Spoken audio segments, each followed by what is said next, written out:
Jet set बीज में आपको स्वागत करता हूं। आज हम बात करेंगे रशिया फिलहाल क्या क्या प्रोडक्ट इंपोर्ट कर रहा है। ये चाइना से इंपोर्ट करता है, इंडिया से भी इंपोर्ट कर रहा है। कोई कैटेगरीज कोई इंडस्ट्री का जो प्रोडक्ट है $1 बिलियन पहुंचने वाला है इंडिया का, जैसे मशीनरीज एंड फार्मास्यूटिकल प्रोडक्ट पर कैटेगरीज $1 बिलियन के अबव पहुंच चुका है। हालांकि अभी इंडिया सबसे ज़्यादा रशिया से ऑयल इंपोर्ट करता है, प्रोडक्ट कम जा रहा है। अभी जो ईरान गल्फ वार में जो डिस्टर्बेंस आया है, हरमुज जो स्टेट ऑफ हरमुज बंद है, तो उस तरफ का जो शिपिंग कंपनी का डिस्टर्ब हुआ है।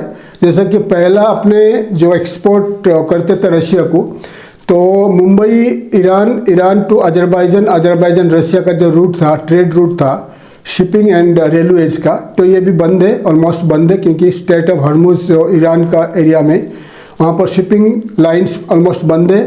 तो इस एरिया से आप एक्सपोर्ट नहीं कर पाओगे। तो आपके पास दो रास्ता है, जैसा कि आपका अरेबियन सी, रेड सी, सुएज कैनाल, देन आपका मेडिटेरियन सी होकर यूरोप होकर आपको सेंट पीटर्सबर्ग एरिया में पहुँचना है, क्योंकि जो ब्लैक सी, तुर्की में जो ब्लैक सी, उस एरिया में डिस्टर्बेंस आ रहा है रशिया यूक्रेन का वार की वजह से।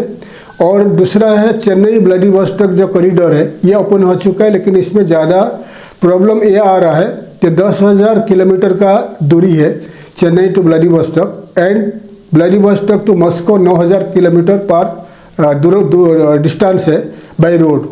तो ये टोटल चेन्नई टू आप भेजोगे शिपिंग, आपका जो कंटेनर व्लादिवोस्टोक में 24 डेज में पहुंच जाता है, ठीक है, 24 दिन में। लेकिन वहाँ से रोडवेज में कम से कम 10 दिन लगता है, तो ये ऑलमोस्ट 35 to 38 डेज लगता है व्लादिवोस्टोक चेन्नई। ये थोड़ा शिपिंग रूट एंड आपका जो डिस्टेंस, रोड डिस्टेंस ज़्यादा हो रहा है, तो इसमें जो आपका टैरिफ है, I mean the shipping cost ये ज़्यादा हो जाता है। तो ये रूट आप देख सकते हो। तो आप चेन्नई व्लादिवोस्टोक के जो रूट है वहाँ से एक्सपोर्ट कर सकते हो, या आपका जो शिपिंग जो रेगुलर यूरोपियन कंट्रीज होकर जाता है आपका जो सेंट पीटर्सबर्ग एरिया, तो वहाँ भी कर सकते हो। तो अभी ज़्यादा से ज़्यादा रशिया बहुत सारे प्रोडक्ट इंडिया से इंपोर्ट करना चाहता है, क्योंकि जो ट्रेड बैलेंस करना है उनको आगे, क्योंकि इंडिया का रशिया का जो पेमेंट सिस्टम है बंद है, उनका स्विफ्ट सिस्टम बंद है। तो रशिया का oil export to India and product export to Russia, ये फिलहाल ट्रेड बैलेंस नहीं है। तो रशिया चाहता है ज़्यादा से ज़्यादा प्रोडक्ट इंडिया से इंपोर्ट करे, ताकि उनका जो रूबल जो पेमेंट है तो ये बैलेंस हो सके, ठीक है। क्योंकि रशिया बाय करेगा प्रोडक्ट एंड ऑयल एक्सपोर्ट करेगा, तो उसमें से payment government of India Russian embassy के द्वारा ये पेमेंट सिस्टम सॉल्व हो जाएगी। तो आइए मैं आपको बता रहा हूँ क्या क्या प्रोडक्ट अभी रशिया को काफ़ी डिमांड है, ये इंडिया से एक्सपोर्ट होना चालू हो चुका है। मशीनरीज एंड इंडस्ट्रियल इक्विपमेंट में industrial machines, construction equipment and machine tools, CNC machines, bulldozers, excavators, manufacturing equipment, ये जो है $10 बिलियन के अबव $10 बिलियन के अबव का रिक्वायरमेंट्स है, और ये $1 बिलियन के अबव एक्सपोर्ट हो चुका है इंडिया से, और इसमें चाइना आगे है।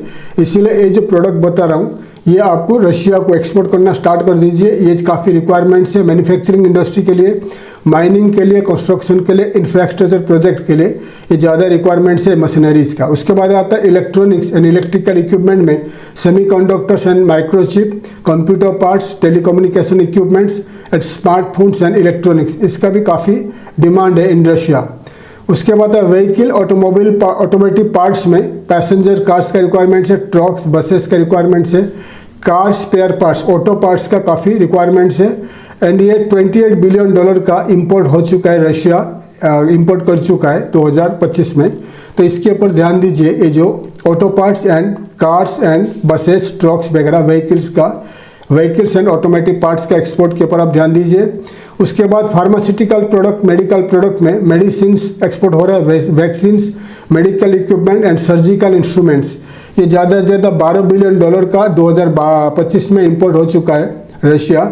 ये medicine, vaccine, medical equipment, surgical instruments, इसके ऊपर ध्यान दीजिए, ये ज़्यादा से ज़्यादा का रिक्वायरमेंट है। कंज्यूमर गुड्स में और फूड प्रोडक्ट में fruits and nuts, clothing, textiles, footwear and cosmetics, house hold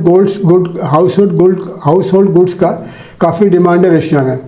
and top important requirement है अभी रशिया को machineries, industrial equipment, electronics and semiconductors, vehicles, auto parts, pharmaceutical, medical devices, food, textile, consumer goods, chemical, plastic and rubber products. ये जो है बता रहा हूँ, ये ज़्यादा से ज़्यादा रिक्वायरमेंट्स है in Russia now.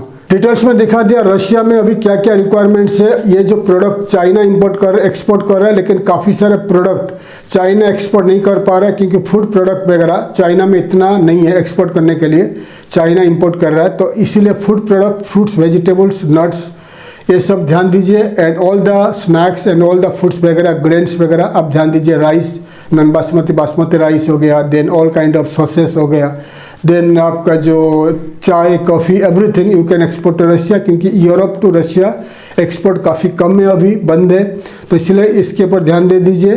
Next video में मैं आपको बता दूंगा, और एक बार बता दूंगा शिपिंग लाइन्स के ऊपर, कौन सा शिपिंग लाइन्स, शिपिंग कंपनीज को आपको कॉन्टैक्ट करना है export from India to Russia, and also Russia से एक्सपोर्ट ऑर्डर पाने के लिए आपको कैसा मार्केटिंग करना है, और एक बार मैं आपको नेक्स्ट वीडियो में समझा दूंगा।